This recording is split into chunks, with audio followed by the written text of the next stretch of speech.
예, 반갑습니다. 오늘은 그 하나님의 이제 농작 법칙 두 번째 좋은 밭에 대해서 말씀을 좀 드리도록 하겠습니다.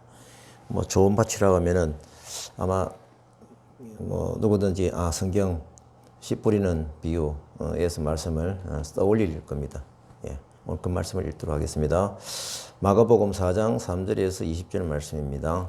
들어라, 씨를 뿌리는 자가 뿌리러 나가서 뿌리를 새 들어는 길가에 떨어지매 새들이 와서 먹어버렸고, 들어는 흙이 얕은 돌밭에 떨어지매 흙이 깊지 아니하므로 곧 싹이 나오나 해가 돋은 후에 타서 뿌리가 없어지므로 말랐고, 들어는 가시떨기에 떨어지매 가시가 자라 기운을 막음으로 결실하지 못하였고, 들어는 좋은 땅에 떨어지매 자라 무성하여 결실을 하였으니 30배나 60배나 100배가 되었느니라 하시고, 또 이르시되 들을 귀 있는 자는 들으라 하시니라. 뿌리는 자가 말씀을 뿌리는 것이라.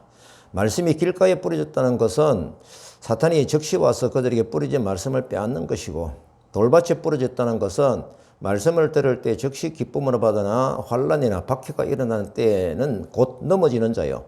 가시떨기에 뿌려진 자는 이들은 말씀을 듣기는 하되 세상의 염려와 재물의 유혹과 기타 욕심이 들어와 말씀을 막아 결실하지 못하게 되는 자요. 좋은 땅에 뿌려졌다는 것은 곧 말씀을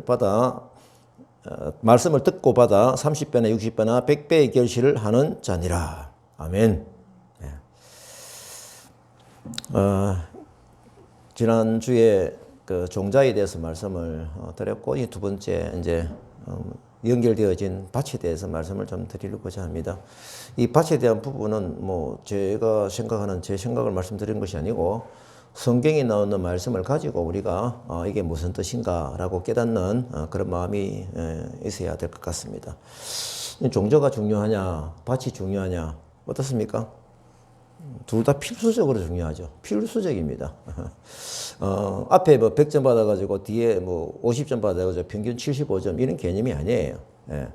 100점 50점이면은 두 개 합하면은 그냥 50점입니다. 결국 필수적으로 중요하다라고 하는데, 제가 지난주에 하나님이 주시는 그 종자, 이것이 비전이다 말씀을 좀 드렸죠.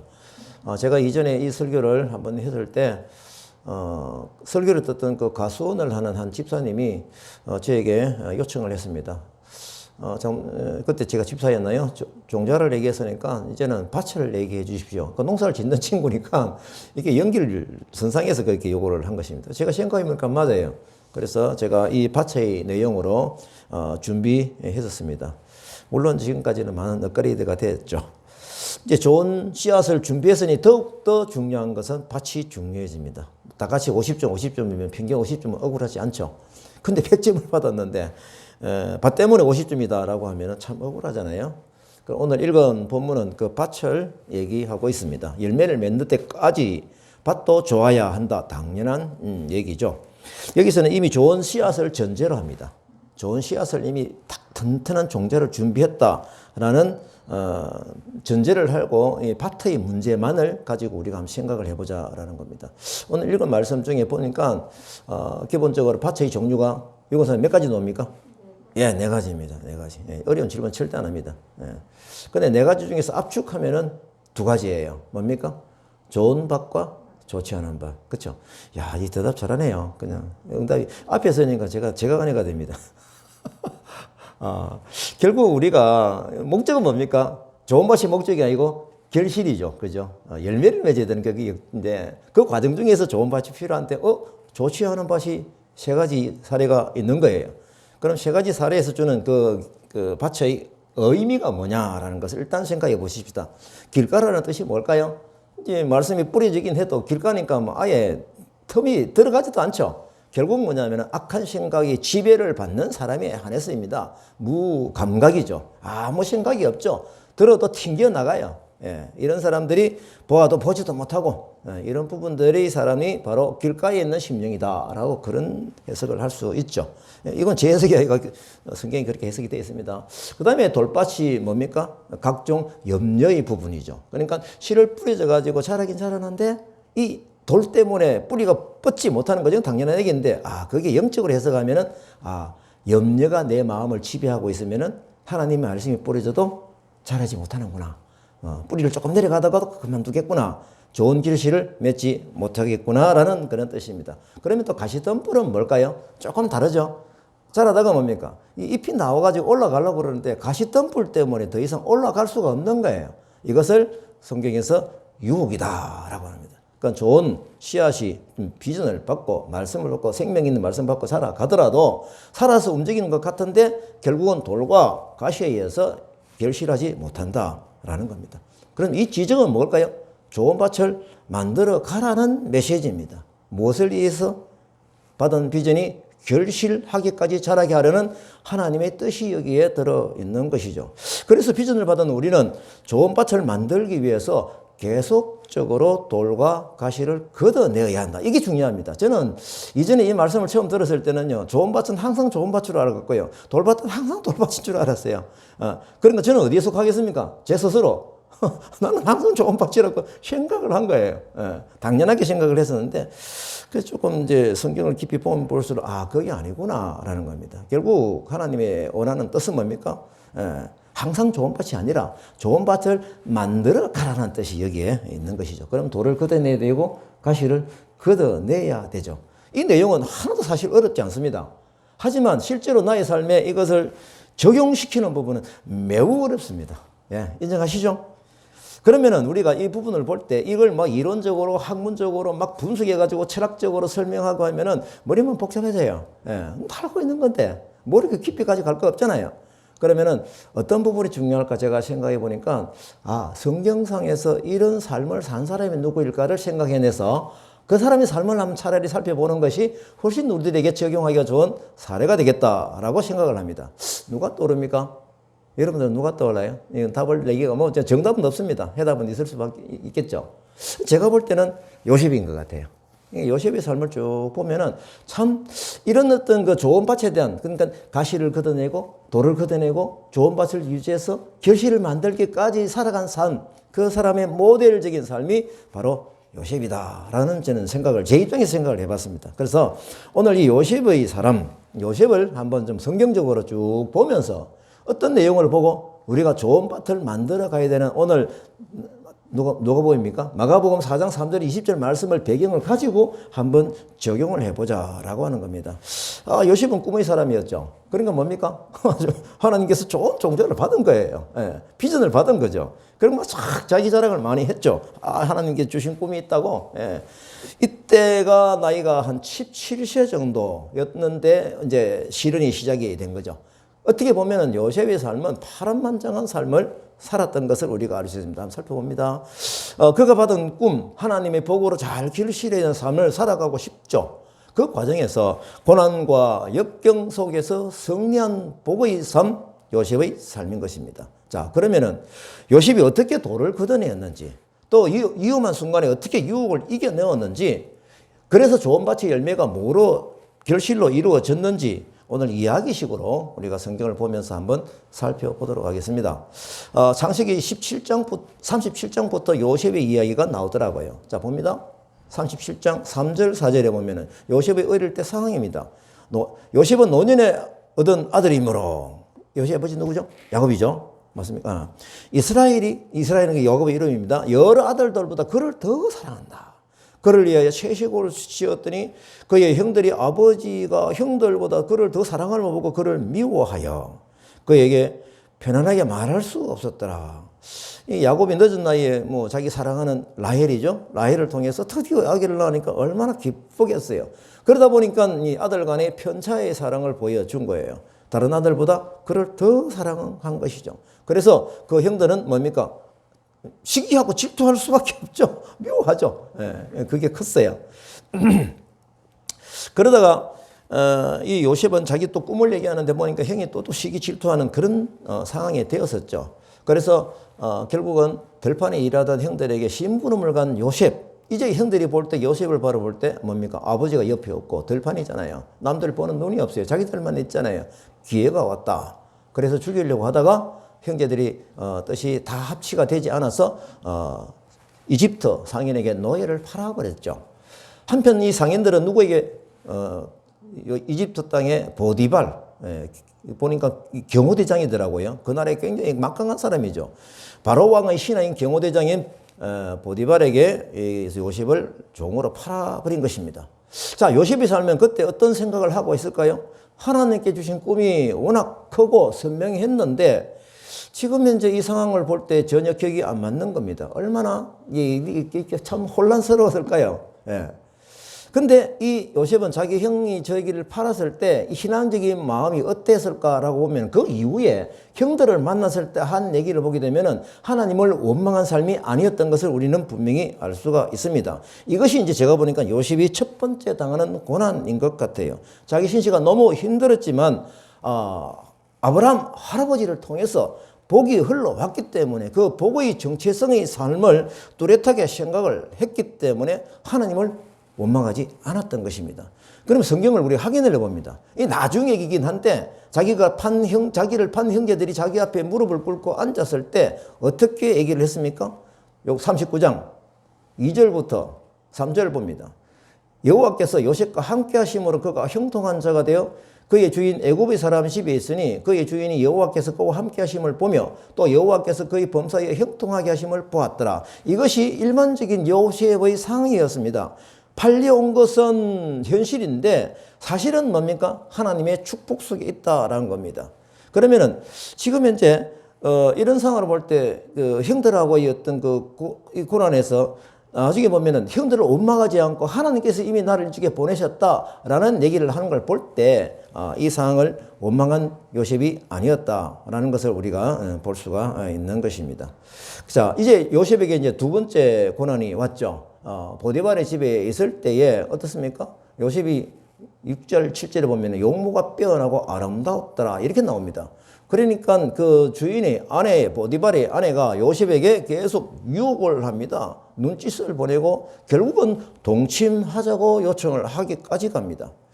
요셉에게 또 다른 고난인지 아니면 기회인지 어떻게 보면 권세가 있고 또 뭐 돈이 굴러올 수가 있는 어떻게 보면 기회이기도 하고 유혹이기도 하겠죠. 요셉은 이것을 거절해야 하는 뚜렷한 유혹으로 생각을 하고 8절, 9절, 10절에 이렇게 얘기를 했습니다. 요셉이 거절합니다.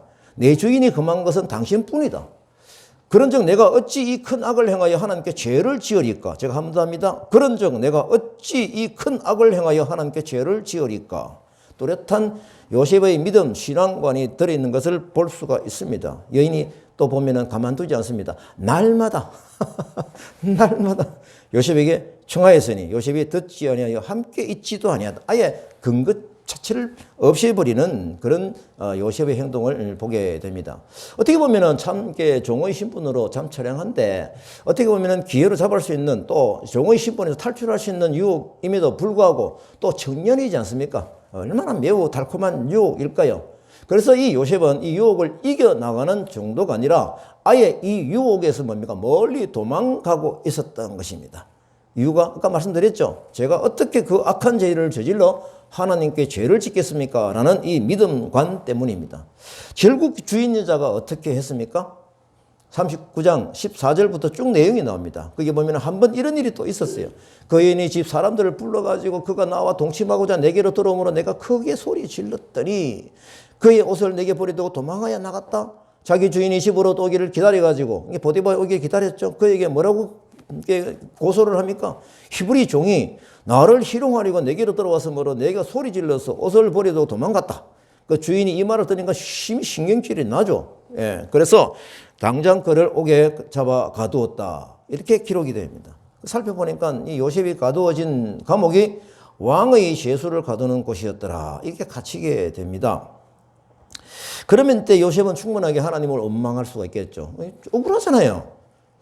근데 요셉의 반응은, 요셉의 형태는 어땠습니까? 39장 21절에서 23절입니다. 보면은 여호와께서 요셉과 함께 하시고 인자를 더하사 간수장에게 은혜를 받게 하시매 간수장이 옥중 제수를 다 요셉에게 맡김으로 그의 손에 맡긴 것을 무엇이든지 살펴보지 아니하였으니 이는 여호와께서 요셉과 함께 하심이라. 여호와께서 그를 범사에 형통하게 하셨더라. 이 보면 감옥에 가서도 결국은 요셉의 신앙은 참았던 정도가 아니라 비전을 생각하면서 오히려 뚜렷하게 하나님의 백성으로 살아가는 뜻이 굉장히 강해졌다는 겁니다. 결국 감옥 안에서도 현실은 감옥 안인데 사실은 하나님의 사실은 뭡니까? 형통한 삶을 살게 하는 하나님의 사실이 요셉과 함께 하신 것이죠. 요셉은 자기 잘못도 아니고 하나님이 나를 보고 계신다는 믿음으로 보디발 아내를 거절을 했는데 이렇게 감옥에 가다니라고 충분히 객관적으로 원망을 할 수 있는 상황임에도 불구하고 그렇습니다. 굉장히 중요한 부분들이죠. 자기가 참 꿈도 받았고, 그죠? 그리고 형들이 나를 파는 것까지도 그냥 견딜 수 있는데, 뭐 종으로 가지 산다, 그다 친다 하지. 아버지를 보지 못하는 괴로움이 있다 하더라도 또 이렇게 그 유혹을 내가 물리치기까지 했는데 그것 때문에 오히려 모함을 받아가지고 감옥에 갔다라는 겁니다. 하지만 하나님의 사실은 요셉과 늘 함께 하셨다. 이 내용입니다. 자, 이제 보면은 이 왕의 제수 감옥에 왜 들어갔을까? 이 생각이 제 생각이니까 제가 짠 책을 보니까 이랬을 것이다. 내가 제 공감이 돼요. 뭐냐면은 보디발이 부끄럽잖아요. 왜 감옥에 갔는지. 그 소문이 나면은 일반 감옥에 지으면 하면 일반 백성들에게 소문이 날 것 같으니까 아마 좀 고기지기 들어가는 크기다가 이제 집어넣은 것 같습니다. 이것도 하나님의 포석이죠. 예. 자, 나중에 이렇게 확인된 것이 뭡니까? 하나님의 큰 계획이 그 안에 들어 있었다라고 합니다. 이게 눈에 보이지 않는 부분이죠. 아까 우리 박성 교수님 기도하실 때 눈에 보이지 않는 어떤 그런 힘을 달라는 기도를 제가 한 것을 기억을 합니다. 그래서 이 요셉이 이러한 고난과 유혹을 믿음의 힘으로 이겨나가고 있으니까 어떻습니까? 결과적으로 하나님과의 동행되는 삶을 산다라고 합니다. 저는 제가 한번 말씀을 드렸는데 우리가 기도할 때마다 하나님과의 동행, 우리 또 자녀들 위해서 하나님과 동행해 주시고 이 기도의 주제가 되게 많습니다. 무척 많죠. 근데 동행하는 방법은 성경에 뚜렷하게 나와 있거든요. 살펴보십시오. 하나님의 뜻이 있고 내 뜻이 있잖아요. 내가 바라는 내가 살고자 하는 뜻이 있잖아요. 나도 생각이 있으니까. 그러면 어떻게 해야 우리 인생이 행복해지느냐? 하나님과 나의 생각이 가까우면 가까울수록 뭡니까? 우리 인생은 행복한 거죠. 맞습니까? 맞죠? 그러면은 하나님이 내 쪽으로 오라고 하는 기도를 해야 됩니까? 내가 하나님 쪽으로 가는 기도를 하고 거기에서 방법을 찾아가야 하는 것입니까? 내가 하나님 쪽으로 가야 되죠. 그것이 바로 뭐냐면 가시와 돌을 걷어내는 바로 이것을 요구하시는 하나님의 방법이다라고 하는 것입니다. 그래서 우리가 이 기도하는 대로 바램대로 갈 때에 우리가 어떻게 해야 되는지를 성경상으로 분명히 방향을 알고 가자라고 합니다.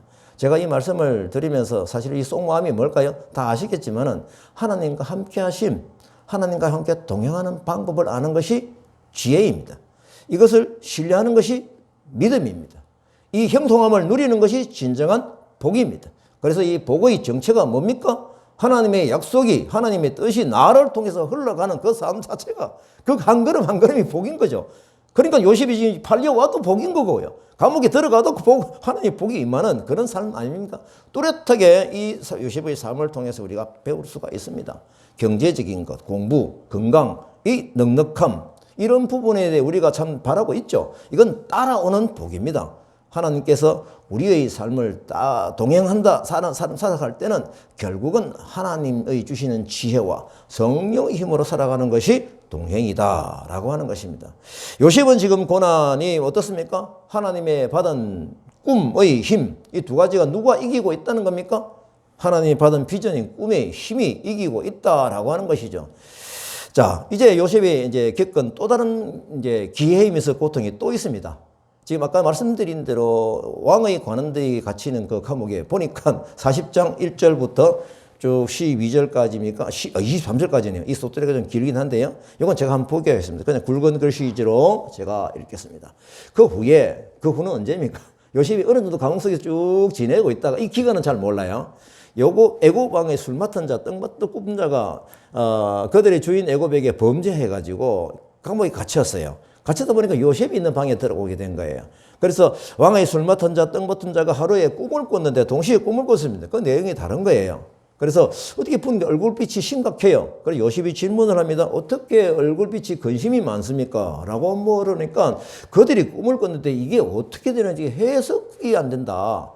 그래서 지금 걱정이 돼가지고 있다라고 그 얘기를 할 때 요셉이 뭡니까? 이 꿈의 해석은 누구에게 했다? 누구에게 했다? 예. 이 정도 되면, 야, 내가 꿈 해석 능력이 있거든. 내한테 얘기해봐. 이렇게 얘기해도 뭐 좀 크게 의식하지 않을 텐데, 요셉은 뭡니까? 이 꿈의 해석은 누구에게 있다? 하나님에게 있다라고 하는 겁니다. 이것은 자기 신앙의 고백이면서도 사실 듣는 그 사람들에게 하나님의 방법이 흘러간다라고 하는 하나님의 뜻을 전하는 것과 똑같은 겁니다. 이제 술 맡은 관원장이 어떻게 얘기합니까? 포도즙을 따가지고 바로의 손에 들였다라는 것이 있고, 그 다음에 또 뭡니까? 이렇게 하니까 이 세 가지는 사흘이다라고 이제 요셉이 꿈을 해석해 주는 거예요. 그래서 보니까 당신은 회복이 된다. 사흘 만에 회복이 된다. 이 꿈을 해석을 해줘요. 그 떡 굽는 관원장이 또 신이 났겠죠. 자기도 이제 비슷한 어떤 그 부분의 해석을 기대를 하고, 자기 꿈을 얘기를 합니다. 흰떡 세 강줄이 구운 음식, 그걸 가지고 이제 새들이 와서 그것을 이제 뭐 왕이 먹는 게 아니에요. 그러니까 요셉이 그것을 이제 꿈 해석을 해주는데 어떻습니까? 당신은 사흘 안에 당신이 나무에 매달린다. 다 죽는다 이 말이죠. 그리고 새들이 당신의 고기를 뜯어먹는다. 이렇게 이제 해석이 되는 거예요. 이 꿈의 지혜를 누가 주셨다? 하나님께서 주신 것이죠. 자, 이제 3일이 지났습니다. 바로의 생일입니다. 그래서 또 요셉의 꿈 해석대로 술 맡은 관원장이 전직을 회복한다. 떡 굽는 관원장은 결국은 매달렸다. 요셉이 그들에게 해석한 같이 되었다. 이렇게 되는 거예요. 자, 이제 어떻게 보면은 요셉은 이제 보면은 나가면서 나는 억울하게 같이 있으니까 나를 좀 풀어주셔. 당신은 이제 힘 있는 사람 아니요. 바로에게 얘기를 통하는 사람이니까 그렇게 했는데 그가 잊어버렸어요. 그래서 23절에 보니까 술 맡은 관원장이 요셉을 기억하지 못하고 그를 잊었더라. 요셉이 그들에게 꿈을 풀어준 대로 이제 술 맡은 자가 이게 복직이 되었으니까 요셉은 기대를 했겠죠. 어떤 기대를 했을까요? 그냥 곧 나간다. 난 진짜 곧 나간다. 이게 뭐 아까 사흘 만에 적어도 사흘 만에 나가겠지. 뭐 이런 생각을 참 했을 것입니다. 하루가 지나고 이틀이 지나고 한 달이 지나고 두 달이 지나도 1년이 지나도 소식이 없는 겁니다. 자, 그 고통 생각해 보셨습니까? 막 기대가 되었는데 하루 이틀, 한 달, 두 달, 그러다가 뭡니까? 그냥 감각이 없어지겠죠. 2년이 지나가도 소식이 없는 거예요. 그러면 이 정도이면 요셉은 뭡니까? 이게 사실은 뭡니까? 또 고통이죠, 고통. 예. 그러니까 이 고통을 어떻게 해석을 했을까? 보통 우리가 경상도 말로 애시 떼어채야 뭐 이런 식으로 해도 객관성 있는, 야, 이거 참을 만큼 참았다, 그죠? 얼마나 큰 과정을 겪어왔습니까? 그러니까 한 단계, 두 단계, 세 단계를 지내와가지고 이런 상황이 생기니까 이제는 그 불만이 쌓일 수도 있는 상황임에도 불구하고 요셉은 그러지 아니하였던 것을 기록을 보면 나올 수 있습니다. 이것이 요셉이 이제 겪은, 제가 보니까 4번째 겪은 고난인 거예요. 이제 아무 희망이 없고 절망적이죠. 시간이 2년, 적어도 2년이 지난 거거든요. 그 앞에 기간을 또 따로 계산이 안 되니까. 그러나 하나님은 그분이 원하는 그 때에 요셉을 위함과 동시에 하나님 나라를 위한 기가 막힌 계획을 하나님께서 가지고 있었던 것입니다. 이것이 하나님의 사실입니다. 2년 후에 애굽 나라 왕 바로가 꿈을 꾼 거예요. 누가 꿈을 꾸게 하셨을까요? 하나님이 하게 하신 거죠. 이 꿈의 해석만의 문제가 아닙니다. 굉장히 중요한 일이 일어나거든요. 41장 1절부터 보니까 만 2년 후에 바로가 꿈을 꾼 적, 이게 만 2년을 기록을 한 이유가 뭘까요? 요셉이 감옥에 적어도 2년 있었거든. 이걸 이제 드러내는 거죠. 살찐 암소가 강가에 올라와 갈밭에서 뜯어먹고 파리한 다른 일곱 암소가 뭐 살찐 7소를 먹은지라. 바로가 곧 깨었다가 다시 잠이 들어가 꿈을 꾸는데 충실한 7 이삭이 나오고 말하는 7 이삭이 나오더니 충실한 7 이삭을 삼킨지라. 바로가 깬 적 꿈이더라. 그래서 바로는 왕이니까 그 당시 보면은 이 꿈을 해석할 수 있다고 생각하는 그 청와대에 근무하는 마술사가 많거든요. 아니면 좀 밖에 다 불러와라. 야, 꿈 해석해봐. 라고 했는데 꿈을 해석해 준 사람이 아무도 없었더라. 그때 누가 술 맡은 관원장이 누구를 기억했다? 2년 전에 감옥서에서 자기의 꿈대로 되었던 뭡니까? 이 히브리 청년이 기억이 난 거예요. 이름도 아마 잊어본 것 같아요. 그죠? 그래서 그때 이제 왕에게 고백하는 게 이겁니다. 오늘이야 제가 잊고 있었던 제 잘못이 그죠? 잘못이라는 거예요. 제가 잊어먹었다는 게 아니에요. 자기 잘못으로 기억하고 있습니다. 이 부탁을 받았는데 제가 감옥에 있을 때 젊은 히브리 청년과 저와 함께 있었는데 꿈 해석해 준 일이 있는데 해석해 준 대로 되었다. 이 얘기죠. 그러니까 바로 뭡니까? 이제 그래 당장 불러와. 그래서 사람을 보내가지고 요셉이 왕 앞에 불려왔습니다. 꿈을 얘기를 합니다. 해석을 요청을 합니다.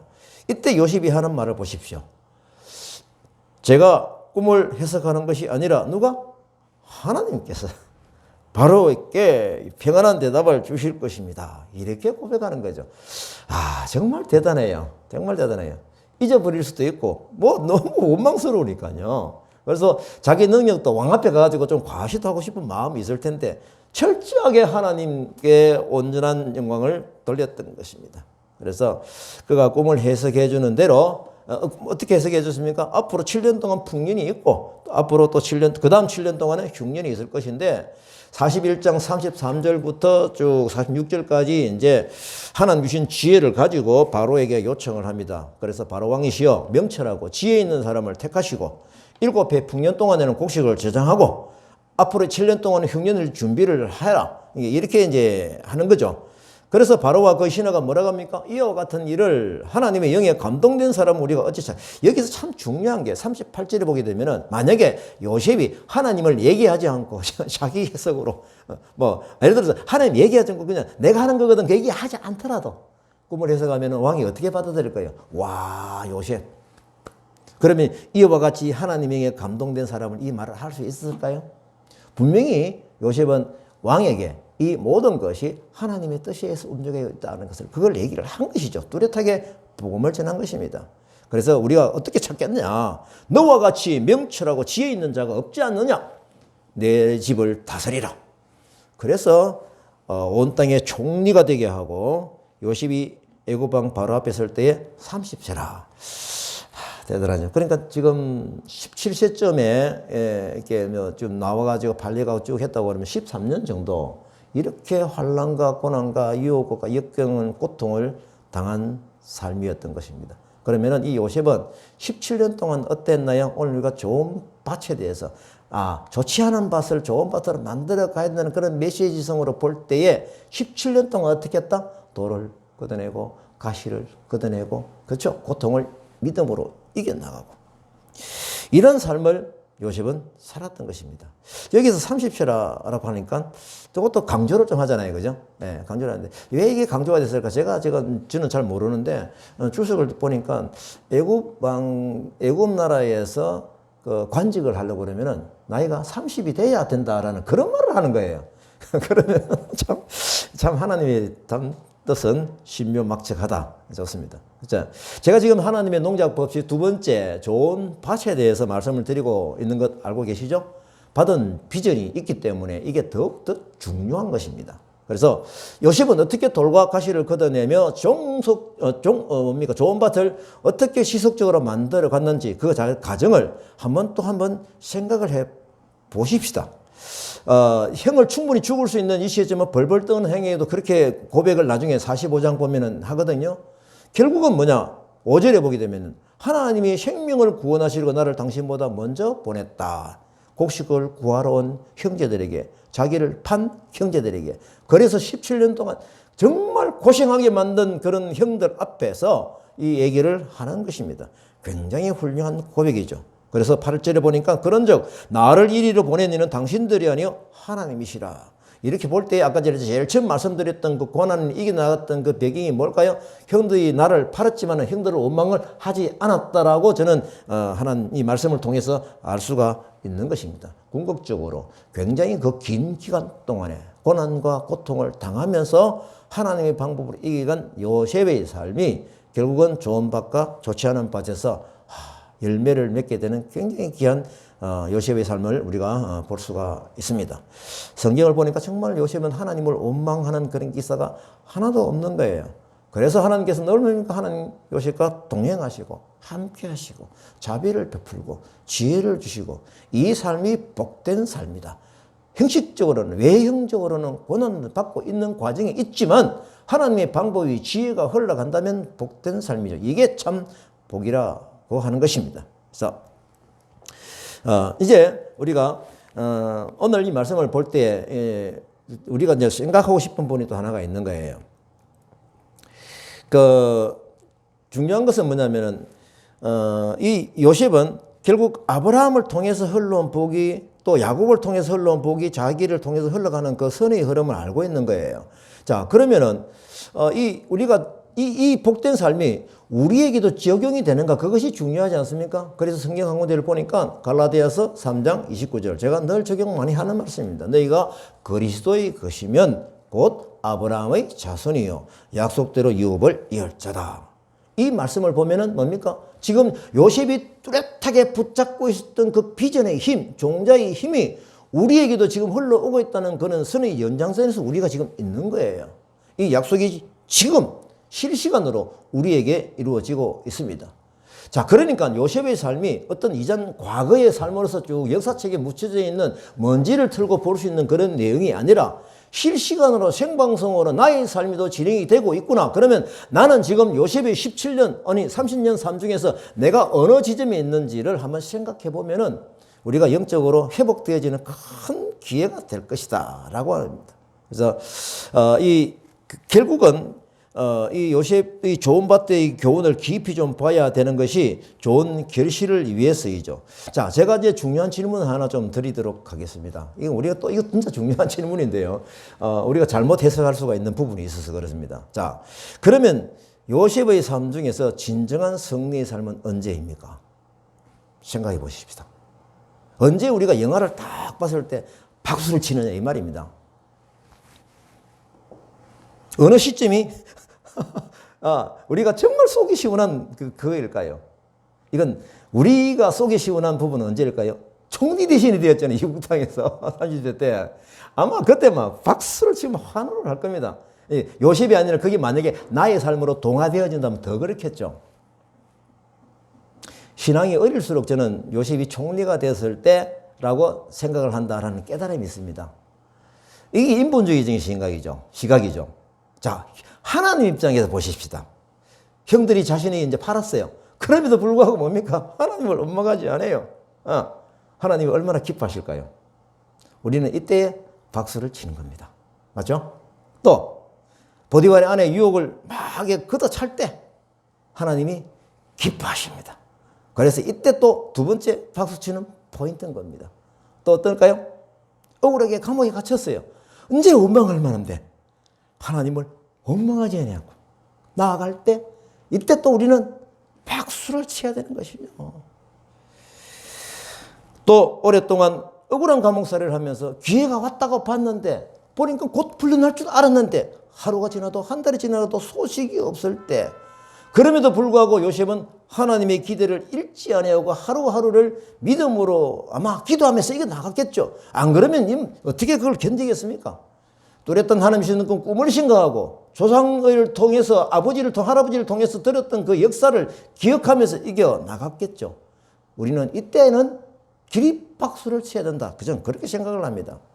그러면 요셉이 국무총리가 되었을 때는 우리는 어떻게 할까요? 신나게 노래하며 춤을 추는 거죠. 그게 뭡니까? 찬양이죠. 감사죠. 이게 버전이 다른 거예요. 하나님이 보실 때 어떻게 보실까? 이것이 중요하잖아요. 그리고 우리의 시각으로 보지 말고 하나님이 어떻게 보실까? 이렇게 방향으로 보게 되면은 우리가 찬송하는 이유, 감사하는 이유가 뚜렷해지지 않겠느냐라는 것입니다. 자, 우리 인생도 이제 요셉의 삶을 살아가고 있다. 실시간으로 생방송이 진행되고 있다고 그러면 지금 나는 어디에 있는가요? 형에게 팔려가는 그런 고통의 시간입니까? 아니면 이국 땅에서 하인으로 살아가는 억울한 시간입니까? 아니면은 절묘한 기회로 다가온 유혹의 시간을 갖고 있습니까? 아니면 억울하게 감옥에 갇혀있는 그 긴 시간 동안입니까? 꿈을 해석해 주시면서 곧 풀려날 것인데 라는 그 고통의 시간에 있는 것입니까? 하나님이 때가 분명히 있는 것입니다.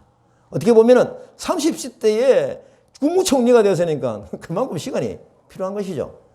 우리의 신앙생활은 이제 기간이 좀 길어져 가고 있죠. 예수님이 우리 죄를 용서해 주셨다.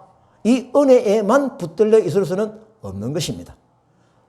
하나님과의 수준 높은 관계를 위해서 주께서 내게 복의 복을 도와서 내 지경을 넓히신다라고 하는 그 커져가는 복을 경험할 수 있어야 하는 것입니다. 그 복은 고난과 역경송에서 하나님의 방법을 기다리며 좋은 밭을 지속적으로 만들어가는 데 있는 것입니다. 그래서 우리는 고난과 역경의 현실에 속지 말고 이겨가십시다. 하나님은 그런 사람을 이 세상의 리더로 쓰십니다. 누구처럼요? 요셉처럼 그렇습니다. 이제 정리를 해봅니다. 이 요셉의 삶은 우리가 이게 뭡니까? 좋지 않은 밭의 경우를 보게 되면은 이제 돌밭이라는 게 뭘까요? 이게 내부의 적이잖아요. 노예로 팔릴 때 이게 나가는 거. 가시덩굴은 뭡니까? 외부의 적, 유혹이죠. 이 보디발의 아내 사건 아닙니까? 또 땡볕 같은 그런 거는 뭡니까? 예, 자신과의 적이죠. 기다림, 생활. 이런 부분들 과정을 통해서 요셉의 삶이 이어져 갔다라고 하는 겁니다. 어떻게 보면은 적과 싸우고 이겨 나가는 것은 우리의 몫이고요. 좋은 밭으로 계속 갖고 가야 하는 것은 우리의 몫입니다. 하지만 국무총리가 되게 하시는 그 계획대로 이루어지는 그 과정에서는 하나님의 계획인 것입니다. 그분이 하시는 일이죠. 내가 해야 될 일과 하나님이 해주실 일을 뚜렷하게 구분하는 것도 저는 지혜라고 생각을 합니다. 그래서 내 영혼을 굳어지게 하는 사탄의 생각을 늘 거절하면서 매일 거절하는 기도를 하면서 또 염려병에서 탈출을 하고 유혹을 과감히 걷어내는 우리의 삶을 산다라고 하면은 하나님께서 주신 그 계획대로 30배, 60배, 100배의 계시를 맺게 되는 것입니다. 제가 이 간증이 여기에 연결된 간증이 있는데 시간이 좀 많이 됐죠, 그죠? 예, 요거는 제가 다음에 좀 간증을 좀 하도록 여기에 딱 맞는 간증이 딱 절묘한 간증이 있는데 뭐 좀 들은 것이긴 합니다만 제가 오늘 말씀은 여기서 마무리를 하도록 하겠습니다. 자,